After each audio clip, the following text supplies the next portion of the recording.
you all for being here.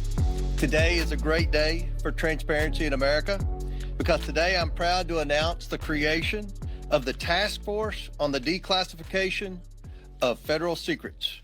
This task force will be a part of the House Oversight Committee and led by the very talented and persistent Congresswoman from Florida, Paulina Luna. During her time on the Oversight Committee, Representative Luna is a sledgehammer against government secrecy. She is committed to throwing open the windows for the American people to allow the sunlight of truth shine on the federal government. I can think of no better person in Congress to lead this task force than Representative Luna. Last month, President Trump signed an executive order to begin the process to declassify information on the assassinations of JFK, RFK, and MLK. This task force serves to build on President Trump's actions. For far too long, the American people have had reasonable questions of what their government, which they fund every day, keeps hidden about certain issues. And for far too long, the federal government has not answered these questions. This creates distrust in our institutions. That ends today. The voters of this nation delivered a historic mandate to President Trump on November 5th. The keystone of that mandate was demanding increased transparency of their government and elected leaders, and the mandate of this task force is to acquire that transparency. We will open this up for questions from the media, but first I'd like to hand it over to my esteemed colleague and chairman of the new task force, Congresswoman Luna, for her remarks. Thank you, Chairman Comer. When our founding fathers stood against tyranny, they did not merely oppose taxes. They defended the sacred idea of individual sovereignty. They declared that no government, agency, or title could infringe upon the freedoms of speech, religion, thought, and the pursuit of truth. For too long, the American spirit has been dimmed by a veil of secrecy, by a government that has grown too comfortable in the shadows, denying us the transparency we deserve. But today, we stand at the dawn of a new era where the light of truth begins to shine through. A few weeks ago, President Donald Trump made a historic announcement. With the stroke of a pen, he committed to declassifying the files concerning the assassinations of President John F. Kennedy, Robert F. Kennedy, and Dr. Martin Luther King Jr., a decision not just monumental, but pivotal. It is with profound honor that I have been entrusted by Speaker Mike Johnson and Chairman James Comer to lead the House Oversight Task Force on Declassification of Federal Secrets. Together with the help of the White House, our intelligence allies, the Department of Defense, the Department of Justice, we will be conducting investigations into the following: the assassinations of JFK, RFK, and Dr. Martin Luther King, unidentified aerial phenomena, also known as UAPs, unidentified submerged objects, also known as USOs, the Epstein client list, the origins of COVID-19, and the 9/11 files. This task force will be a beacon of bipartisanship. On the Republican side, Representatives Burchett, Boebert, Burleson, Crane, Gill, and Mace will be joining me, although I'd like to note that I'm expanding this to the entire governing body and will be allowing certain members to waive on. Our first hearing is set for March. The date will be announced soon, and we've already initiated close to a dozen communications with various agencies, to include Pam Bondi at the Department of Justice and the Secretary of State. This will no longer be a task force that makes bold promises only to fade into irrelevance or send strongly worded letters. This will be a relentless pursuit of truth and transparency, and we will not stop until the American people have the answers they deserve. We will cut through the bureaucracy, challenge the stonewalling, and ensure that the American people finally get the truth that they have been denied for too long. If we are to endure and thrive as a nation, we must restore trust through transparency. The American people must be trusted to think for themselves, to form their own judgments from the truth that they are entitled to know. We've been treated like children for too long and kept in the dark by those we elected to serve us. It is my solemn duty to begin mending this trust, to form a new relationship between the government and the governed. Let us embark on this journey together towards a government that does not serve, but one that enlightens. That does not just serve, but one that enlightens. Trust through transparency, that begins now. Without further ado, we'd like to open it up for questions, as I'm sure many of you have those. Hands up. Thank you, Madam. Obviously, your goals are aligned with the administration's on the declassification of Martin Luther King and the Kennedys. How would you handle if you end up, whether it's President Trump or Attorney General Bondi or DNI Gabbard, if they disagree with, what you're looking to declassify on a certain topic, whether it's UAPs or 9/11 or something like that? How would you handle if there's, some stuff that they don't necessarily want to declassify? Well, certainly, I think that they'd be supportive, being that they're advocating for this. But also, I want to remind the American people that this is bipartisan. There's also Democrats that are looking into answering these very questions. But certainly, we would share that information with the American people. This is about transparency. And I think, again, as I stated for far too long, there's been a massive push to keep the American people in the dark, and that ends today. Do you have subpoena power? Chairman? The task force does not have subpoena power. I do. The task force is going to be subsidiary of the full oversight committee. So if we have to issue one, Congresswoman Luna, we'll discuss it and we'll take appropriate action. But in full transparency, we have a great working relationship, as I stated earlier, with the White House, with the DOJ, with the Secretary of Defense, and the Secretary of State. The incoming FBI director, I think, will be very supportive, and we've also been told that the CIA director is very supportive. To put it in perspective, I think that this issue transcends not just one administration, but multiple administrations, and it hasn't been until now that we've been able to get people actually in positions of power that will push for transparency. Now, if I find that different entities in the various intelligence agencies are stonewalling us, I'm going to make that known to the American people. But as of right now, we are cautiously optimistic. What's your priority list? Is Epstein 9/11? Our first investigation will be announced, but it's going to be covering on a thorough investigation into the John F. Kennedy assassination. And I can tell you, based on what I've been seeing so far, the initial hearing that was actually held here in Congress was actually faulty in the single bullet theory. I believe that there were two shooters, and we should be finding more information as we are able to gain access into the SCIF, hopefully before the files are actually released to the public. Thank you for doing this. Have you identified the Democrats who will sit on the task force, and could you talk a little bit more about the role of Democrats in this? Yeah, so again, this is a bipartisan commission. Remember, JFK was a Democrat, RFK was a Democrat, and I'm sure that I think the entire conference has a question on what actually happened with Dr. Martin Luther King, but also UAPs. You guys know that that was the biggest bipartisan bicameral hearing that we've ever had, I think, in congressional history. I do not know who their members are yet. They've noticed it, but they're taking this very seriously. This is not a conspiracy theory investigating committee. We're actually looking to present truth to the American people. And it's in my opinion that no one person elected to office is more important or more qualified to look at the information that they've been hiding from us. And so we look to push for that transparency.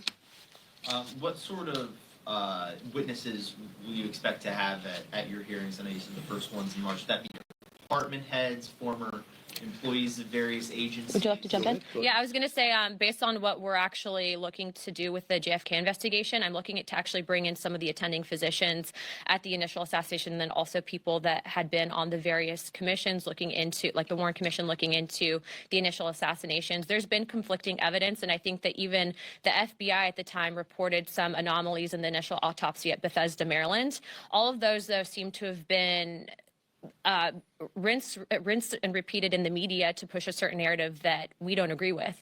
And so I think that in order to put to bed some of the theories that have been out there on John F. Kennedy, we have to know the full truth, and the full truth starts with transparency, and that's why these files is so important for the American people to read for themselves.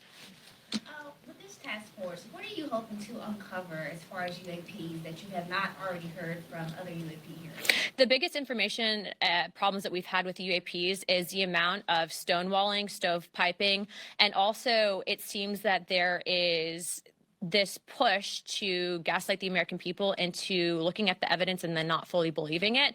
I think for us, if we're writing the budget, for example, into the Pentagon, if we're writing the budget overall for whatever programs might be out there, why is it that members of Congress who are given a top secret security clearance are being denied access? That's not a free and true government. And so for us, especially being that we have now a Secretary of State who's actually open to declassification and Marco Rubio, we're hoping to present that information and at least acknowledge it from a government perspective that we are not alone, but also let's see what the evidence is. Thank you. Have you already been in contact with or started to send requests to these different agencies and federal departments for this information? Yes, in fact, the letters went out this morning, not just on RFK, JFK, and MLK, but on everything that I had listed above to include UAPs, Epstein, and 9/11 and COVID, to the State Department, Department of Defense, CIA, and then also we'll be sending some to the FBI, and letters have also gone out to the NSA. How is this going to be different than the House Select Committee on Assassinations, which did investigate both the John F. Kennedy assassination and the King assassination? Well, what's interesting on that specific committee is what, to my understanding, when they actually brought in expert witnesses, they weren't actually people that were in attendance to the initial autopsy at Bethesda. But also, this is a bigger committee than just the JFK assassinations. We're also expanding into Epstein, COVID origins, 9/11s, and then UAPs and USOs. And so before, where we initially had some of these hearings, this is going to be an encompassing committee that's going to work directly with the White House on information that they're declassifying. Just be clear, Yeah. you mentioned the Warren, there's the Warren Committee, but also the Select. Correct. Correct. There's actually 3 different government investigations into the JFK assassination. But again, this committee is expanding not just there, but outwards into other fields. And again, we're working directly with the White House. In previous investigations, they didn't have access to the information that we are going to have access to. And so that's a big deal, especially if you're looking at what truly happened with JFK. Are you going to get a top secret clearance? I already have a top secret clearance. You do. All members of Congress have a TSCI. The question is do we get SAP access, of which Chairman Comer has been very supportive, and we'll be getting SAP access as well. Okay, 2 more, and then we're going to wrap it up. Obviously, some of the questions on some of these topics, whether it's Jeffrey Epstein or COVID-19, the questions are obvious. What specifically, though, are the questions you're looking to get answered with regards to September 11th? We just want the truth. How much did the CIA know in advance? But also remember, when you have only certain information that's shared with the American people, that's when conspiracy theories happen. And it's in my opinion that conspiracy theories can be detrimental. It doesn't mean that in the last couple of months we haven't been right on a few things. But what I will say is I think that we deserve to give this information to the American people. I don't agree with the stonewalling that's occurred. And also, how do we prevent things like it from happening in the future? And we have to know the full picture, and the American people deserve to know that as well. Can we expect any collaboration with the Department of Government Efficiency? I don't know what information DOJ would have, but I would encourage them, if they have anything on JFK, Epstein, or anything in between, that they bring it to our office immediately. Okay, 1 more, and then we'll wrap it up. This is for Sheriff Comer, if you don't mind. Of course. Your oversight of sanctuary cities. Senior City Mayor Eric Adams stands apart from the other Democrats in that he's cultivating a relationship with President Trump and has been critical of sanctuary laws. And what do you hope to uncover with this hearing? Well, we have a lot of questions. Some of the people in the mayor's administration have been vocal that they weren't going to comply with federal law, that they were going to continue to act as sanctuary cities. We want to know about coordination and communication they had between the previous administration. How did so many of these illegals get there? Who was paying for it? Who were they communicating with to be able to provide housing and so many other benefits to such a large population of people? Just the basic questions we all have. Who was paying for it? Who was leading the efforts to transport the illegals from wherever their entry point was in the United States to the sanctuary cities? And are the mayors going to comply with federal law now? Are they going to work with Tom Homan and the national security groups in the Trump administration to try to deport the criminal illegals and stop being a sanctuary city? Do you feel less worried about Eric Adams himself, considering his signals? Worried about what? Do we feel less worried about Eric Adams?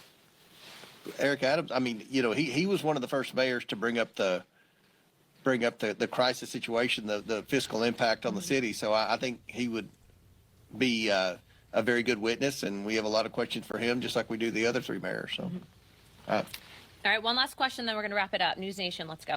Can I ask you about your relationship with whistleblowers? Is it going to be the normal process that oversight typically does, or would this be? Are you going to create a separate avenue for the task force? I mean, we're all about the normal process, but look, if you have information and it's credible, we've always approached it in that I'd like to be the person that does the interviews for it, mainly because, especially with stuff like this, we want to make sure that there's, not bad actors that are pushing false information to create a narrative that's simply not there.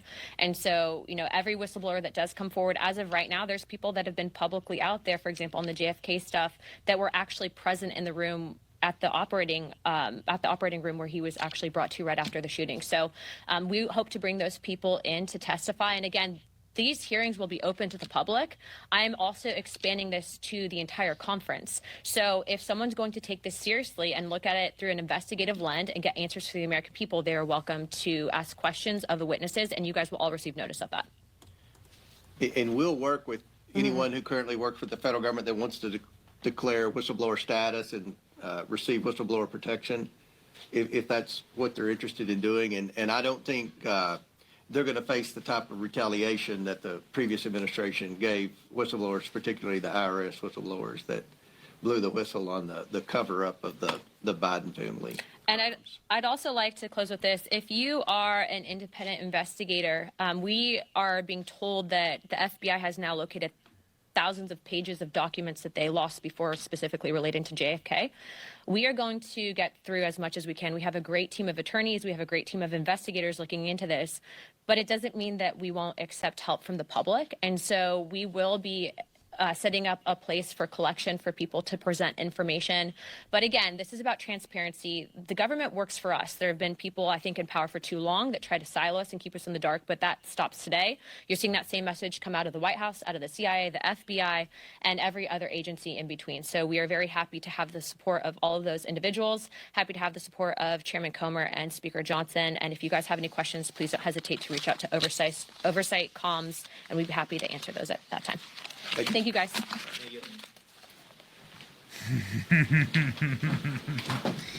Deep state on life support. Here we go. Anna Luna to lead task force on declassification of JFK assassination. With the focus on a JFK assassination, that Anna Luna, regular guest on this program, says definitely a conspiracy theory, definitely the government assisting in that assassination. This matches the reporting that Tucker Carlson had with the CIA. Let's load that up. I think that's important. That there were multiple shooters. How many times have you heard a member of Congress come out and just be like, yeah, there was a government conspiracy to kill our president? And they've kept that information from you. Ladies and gentlemen, this is Fox News reporting on this announcement. Let's go. Exclusive, Anna Luna will lead a task force focusing on the Martin Luther King Jr. assassination, JFK, Robert F. Kennedy, along with the Epstein list and UFOs and COVID origins. They are going to be starting with JFK. They're going to be moving to September 11th. There's so many things to learn about September 11th. Very, very dark histories. I think so many people in this country don't actually understand what happened on that day, and it is properly terrifying. According to the government's own documents, did you know that the CIA worked with the Saudi government in order to bring the hijackers into America? They brought them in here legally. They sponsored them. They brought them to America, helped them get flight training lessons. Did you know this? This is according to the government's own documents released from an investigator at Gitmo. Wow. It would be nice to actually get some honesty about the single worst terrorist attack in American history. This is Fox News reporting. Let's go on over to a more credible news source. Biggest Dickus, who says House Oversight announces task force on declassification of federal secrets, led by Anna Luna, 9/11, files Jeffrey Epstein, RFK Jr., MLK assassinations, and the origin of COVID and UFOs. What happens is that when a member of Congress wants a classified document from the federal government, they are able to see that document in a SCIF. This is a secure little trailer where you're not allowed to bring any electronics. You sit there, monitored in this trailer, and some little goon, some Fed, with an earpiece in, hands you a little folder, and inside of that folder is a blacked out document. And every single line is like completely inked over. And so this is the Congress's spearhead to end that practice, which of course is the practice of an unelected government that is attempting to usurp oversight. Congress is Article 1 of the Constitution, and they have the right to oversight of the executive branch who's keeping all of these secrets. I want to take one more little detour here into the way that Congress has protected people like Jeffrey Epstein. It was on our program that Marsha Blackburn, a senator from Tennessee, said, I have been trying to get the Senate Judiciary Committee, then run by Dick Durbin, to release the Epstein list. The Senate Judiciary Committee could, of course, subpoena that list, could give it to the members. The Senate has pretty muscular oversight over the FBI. The FBI has terabytes of information hoovered up from Jeffrey Epstein's island and his apartment in Manhattan and his ranch in New Mexico. Jeffrey Epstein, clearly an op, right? Run with the protection of the federal government, but probably by a foreign power. ALX, would you mind grabbing me Matt Gaetz on our program talking about Jeffrey Epstein? It's probably the single most piercing assessment by a member of Congress ever about Epstein. Republicans want to get to the bottom of these predators and pederasts and expose all of them. Obviously, you shouldn't be allowed to do these kind of things. I live in a state, for instance, where it is the death penalty if you harm a child in this manner. A lot of families come to Florida. You want to make sure that if some predator is waiting there at Disney World for your child, that, well, if something awful happens, they're going to get the electric chair or an injection. That is the law in this state. And that law has been passed by Pam Bondi. Pam Bondi has been the foremost champion of making sure that predators are not allowed to operate in the state of Florida, and she's now the top law enforcement official in the country. Pam Bondi is somebody who clearly wants to see this happen. So does Kash Patel. It has only been Democrats who have protected Jeffrey Epstein. A reminder, again, we noted this at the top of the show, that Donald Trump was the only name to come forward and testify against Epstein in the single case that he caught in Palm Beach for underage sex trafficking. This was in the year 2008. So here's what happened when Dick Durbin was asked about this inside of the United States Senate. He was asked about this by Fox News. Dick Durbin had this to say, very curious here. Durbin, can I ask you a quick question? Why won't you subpoena Jeffrey Epstein's flight logs? So who are you? Hillary Vaughn with Fox. With Fox, of course. I don't know anything about his flight logs. But why won't you subpoena them? Why don't you want to know? I don't know the issue. I know who Epstein was, but I certainly don't know anything about the issue. Well, he was charged with sex trafficking, so why don't you want to know who was utilizing his private plane? Never been raised by anyone. Well, Senator Blackburn has wanted to subpoena them, and there hasn't been a vote in your committee. Said a word to me, not a word. But aren't you curious, like, what high-profile or powerful people might be closeted predators and pedophiles? Doesn't that concern you? Of course. So why won't you subpoena them if you can? It's the first time anyone has raised it. Thank you, Fox. So are you curious about it? Will you do it? Elon Musk, after this clip was resurfaced, saying, oh yes, we are definitely getting the Epstein list, and Senate Democrat Judiciary Committee members now agreeing to release the Epstein list. I think there's an obvious reason why they've kept this list secret. There are huge problems for the Democrat Party inside of this list. Now, we have friends, little birdies that tell us things. We're very, very close with members of Congress on these committees and various members of the administration. What we've heard so far is that this list is going to shock and destroy the political ecosystem and landscape as we know it. There are multiple people who will be going to prison. This cover-up is going to be the downfall of the permanent state. They worked hand in glove in order to keep Jeffrey Epstein alive and then to kill him when he got too dangerous. Now, why do we know that? Have a listen to Matt Gaetz on our program. This is when we had evacuated from a hurricane, so forgive sort of the rustique interview style here. But Matt Gaetz saying, no, Epstein was an intel op by a foreign power, and America let that foreign power kill him in jail. Here we go. Why is the world's foremost pederast protected? This makes no sense. Like this is like evil, right? Like everyone agrees on. It's like you got a 99% on Epstein. Issue. Bill Barr is the one that needs to be called in to give sworn testimony on what happened there at Bureau of Prisons, because That is not that. There's just no way that the story you're getting is the real story there. No freaking way, and Bill Barr knows it. I think most people believe that, right? Like it's like no way that that's. I actually think it was true. I actually think that on Epstein, it was a foreign government that took him out. I don't think it was a domestic enterprise. Really? I do. I'm not going to say which one, but I don't think it was domestic inspired to take out of him. I think that was a foreign operation, government sponsored. So foreign operation took out Epstein inside of our prison. Yes. So they must have been allowed to. Oh, I think it was in concert with people in our government. Jeez. But not at like some, low level guard getting bribed kind of way. Yeah. At a state to state level. So that's probably a lot of partied interests in keeping that under wraps. You better believe it. Weapon. I wonder who wants this under wraps. If you ever want to find out who is lying to you, make them take a lie detector test. The reason why lie detector tests work is that the autonomic nervous system in most people respond the exact same way, with spiking blood pressure and an intense, sweaty flight or flight reaction.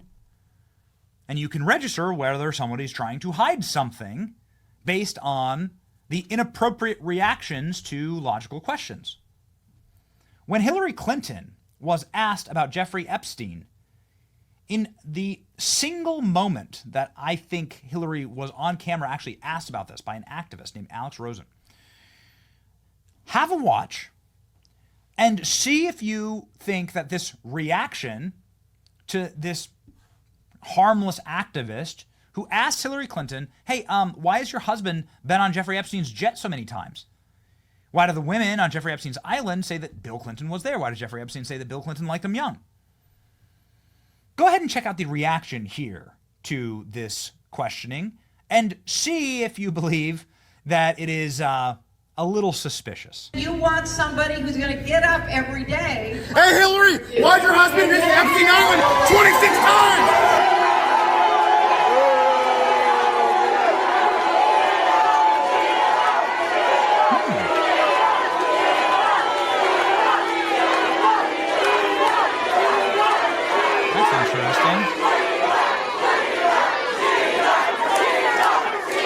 See here, the activist, and by the way, this happens all the time, right? At a Trump event, somebody stands up and yells. Sometimes they become members of Congress, right? Rashida Tlaib, for instance, was politely walked out of a Trump event while she was screaming like a lunatic. You've never seen a leftist treated like this, ever. Ever in your life. Never in your life have you ever seen a dozen armed officers inside of the Secret Service and law enforcement rip the shirt off of a leftist protester, drag them out on their backs, kick them, assault them, shove them out of the building. You've never seen it before. It's almost like you struck a nerve here. It's almost like you asked exactly the right question that they never wanted to have asked.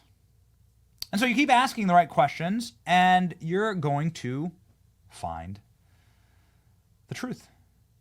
And this is something that we've been very excited about. It seems like just the announcement of this committee from Anna Paulina Luna has led to truth being revealed inside of our dark, shady, and very mysterious federal agencies. Anna Paulina Luna mentioning that they're going to be focusing on the JFK assassination.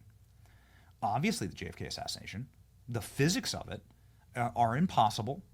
Anybody who's studied this, anybody who has just a cursory understanding of ballistics understands that there's just zero possibility that JFK was killed by a lone gunman in the school book depository, having to cycle his weapon with that style of firearm.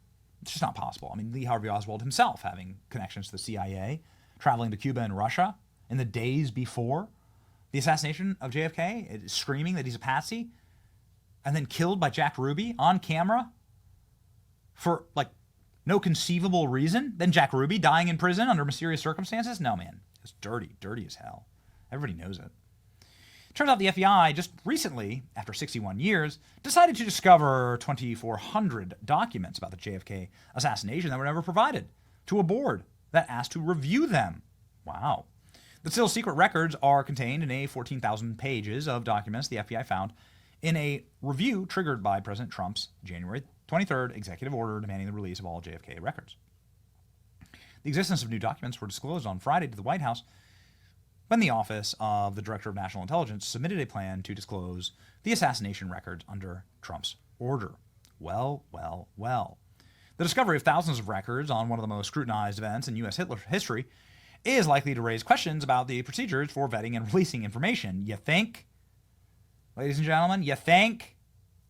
Oh, and by the way, that same government is still in total and complete operation, bringing you exciting moments like this. You don't have to go back to the Zapruder film to find damning evidence that the federal government wanted a president to die. All you have to do is look here, where an assassin, a zit-faced, cartoonish, creepy dweeb with long, greasy hair, was able to outsmart a law enforcement agency funded with billions of tax dollars, climb up on a rooftop in full view with a gun,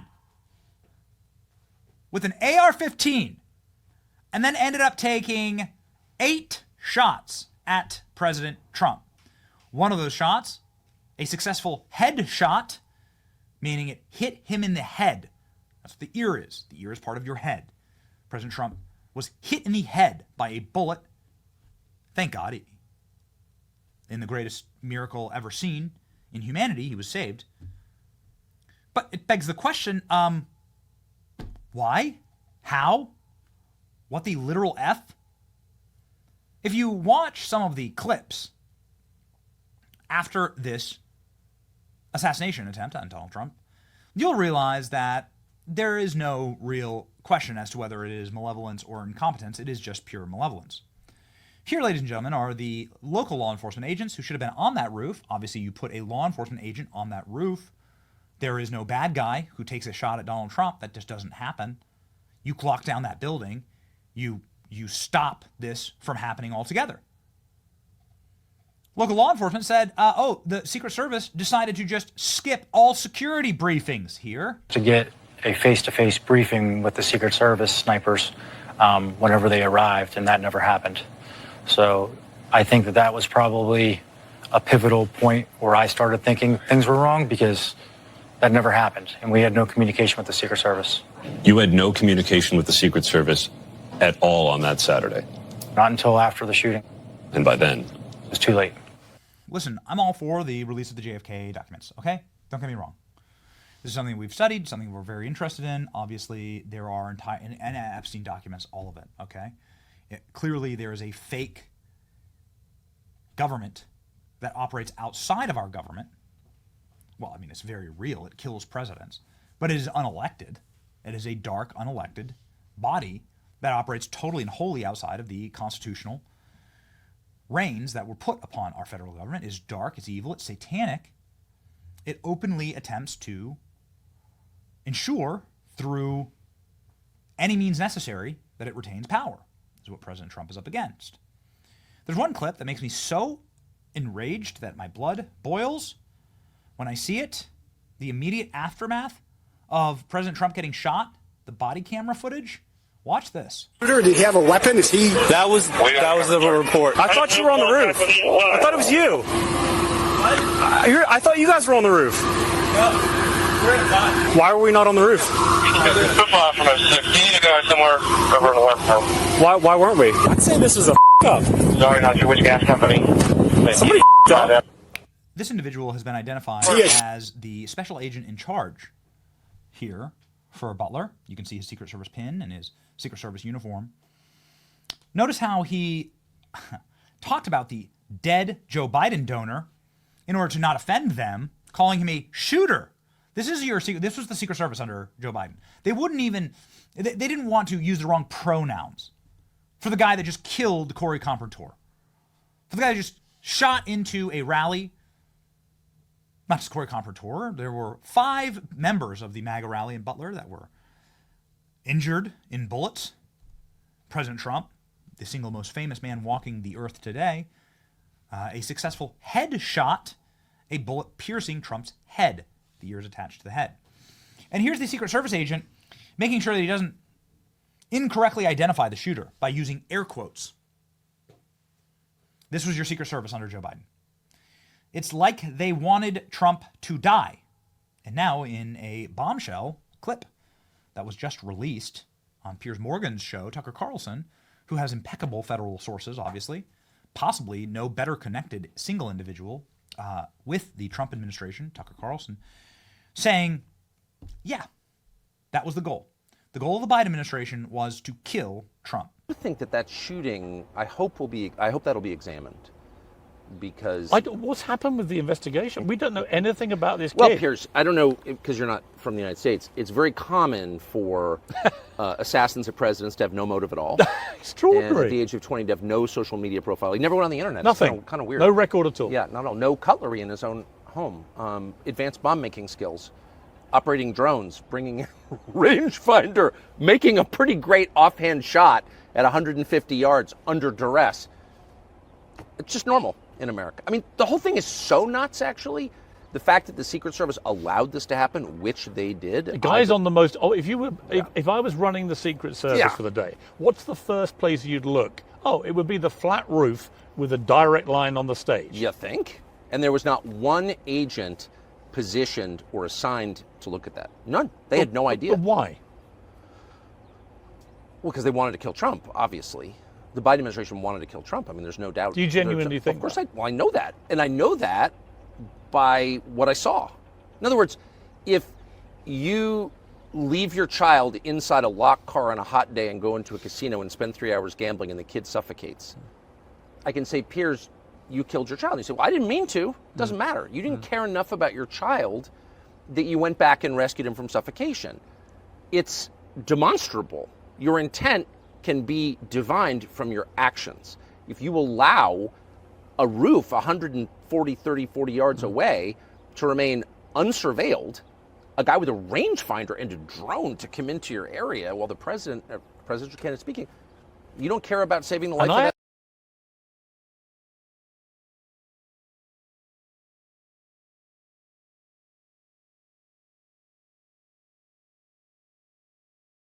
Classic.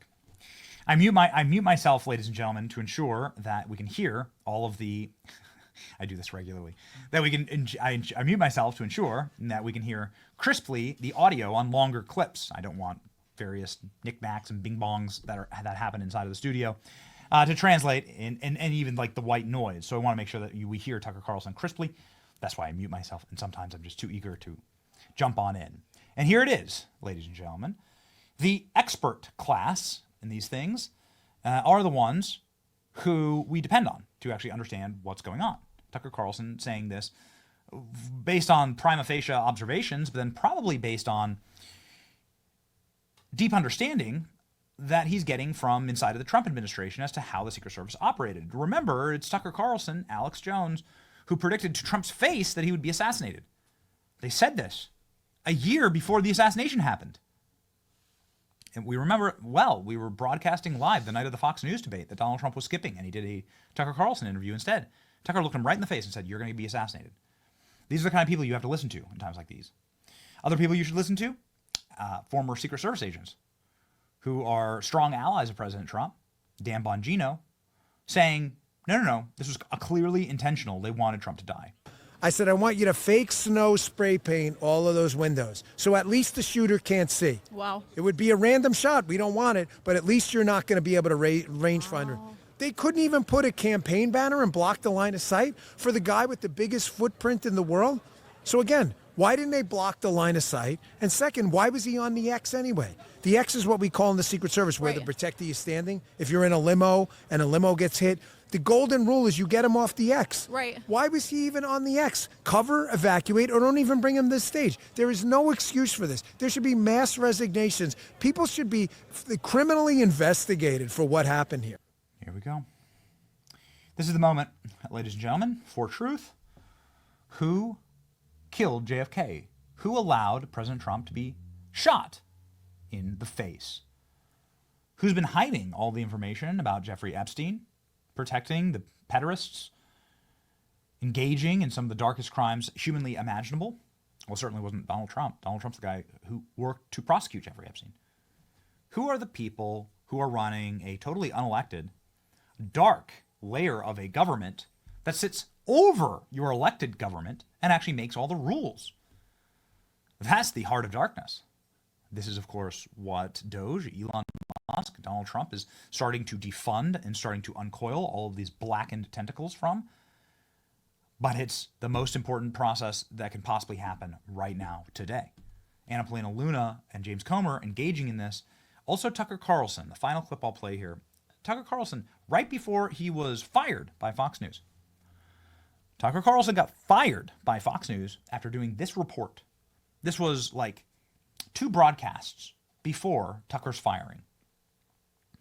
Tucker talked to the CIA, a source of the CIA. Now, a little reminder of the pedigree here. Tucker's father worked for the CIA.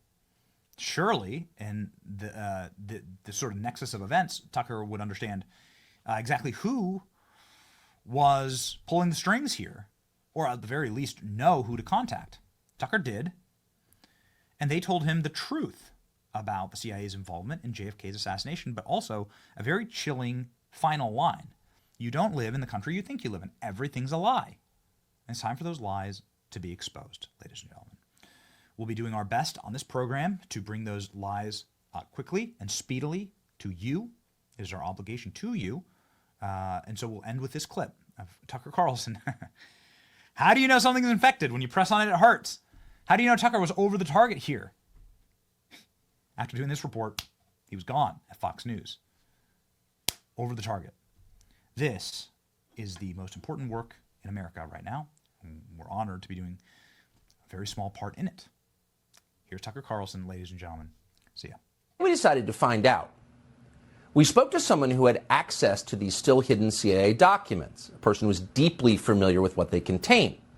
We asked this person directly, did the CIA have a hand in the murder of John F. Kennedy, an American president? And here's the reply we received verbatim. Quote, the answer is yes. I believe they were involved. It's a whole different country from what we thought it was. It's all fake. It's hard to imagine a more jarring response than that. Again, this is not a, quote, conspiracy theorist that we spoke to. Not even close. This is someone with direct knowledge of the information that once again is being withheld from the American public. And the answer we received was unequivocal. Yes, the CIA was involved in the assassination of the president. Now, some people will not be surprised to hear that. They suspected it all along. But no matter how you feel about or what you thought about the Kennedy assassination, pause to consider what this means. It means that within the U.S. government, there are forces wholly beyond democratic control. These forces are more powerful than the elected officials that supposedly oversee them. These forces can affect election outcomes. They can even hide their complicity in the murder of an American president. In other words, they can do pretty much anything they want. They constitute a government within a government, mocking by their very existence the idea of democracy. As cynical as we have become after 30 years of watching government officials ignore the voters who employ them, we were shocked to learn this. It's not acceptable. Americans have trusted their government less with every passing year since the killing of John F. Kennedy. Maybe this is why. And people have known this for a long time. The people who knew would include every director of the CIA since November of 1963. And that list would include Obama's CIA director, John Brennan, one of the most sinister and dishonest figures in American life. That list would also include, we are sad to say, our friend Mike Pompeo.